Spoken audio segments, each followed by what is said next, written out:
ఈ cyber crime కేసుల్లో మీ account తెలియక ఇరుక్కుపోయి చాలా మంది డబ్బులు ఫ్రీజ్ అయిన సందర్భం ఉంటుంది. ఏం చేయాలో తెలియక చాలా మంది సైబర్ సెల్కి, పోలీస్ స్టేషన్లకి సంప్రదిస్తుంటారు.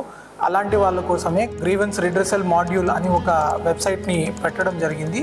ఈ వెబ్సైట్లో మీరు ఏం చేయొచ్చు అంటే, ఫలానా సైబర్ క్రైమ్తో నాకేం సంబంధం లేదు, అయినా కూడా నా బ్యాంక్ అకౌంట్ ఫ్రీజ్ అయింది అని మీ బ్యాంక్ అకౌంట్ ఎక్కడైతే ఉందో ఆ బ్యాంకుకు కాంటాక్ట్ చేస్తే బ్యాంక్ వాళ్ళు మీ కేవైసీ, బ్యాంక్ స్టేట్మెంట్ అన్ని పరిశీలించి మీరు సైబర్ క్రైమ్కి మీకు ఎలాంటి సంబంధం లేదు అని ఒక నిర్ధారణకు వస్తే వాళ్ళు వెంటనే ఈ రిక్వెస్ట్ని అప్లోడ్ చేస్తారు. ఆ రిక్వెస్ట్ అప్లోడ్ చేసినాక బ్యాంక్ అఫీషియల్, ఎవరైతే ఒరిజినల్ సైబర్ క్రైమ్లో డబ్బులు పోగొట్టుకుంటాడో ఆ విక్టిమ్, ఈ పోలీసు అందరూ కలిసి ఒక వీడియో కాల్లో మాట్లాడి డిస్కస్ చేసుకునే సదుపాయం ఉంటుంది.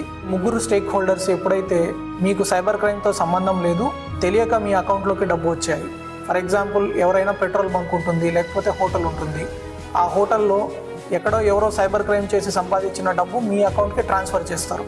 దానివల్ల కొన్నిసార్లు ఈ పోర్టల్స్ సైబర్ క్రైమ్ ముద్దాయిల్ని పట్టుకునే క్రమంలో మీ బ్యాంక్ అకౌంట్స్ కూడా బ్లాక్ అవుతాయి.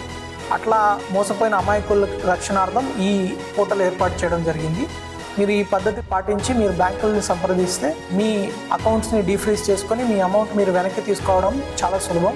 కానీ దీంట్లో ఏదైనా తప్పుడు పత్రాలు సృష్టించినా, అబద్ధపు డేటా చెప్పినా, మీకు సైబర్ క్రైమ్తో సంబంధం ఉండి లేకపోయినా మీరు ఫోర్జ్ డాక్యుమెంట్ కానీ అట్లాంటివి ప్రొడ్యూస్ చేస్తే మీరు ఇంకా పెద్ద నేరంలో ఇరుక్కుంటారు.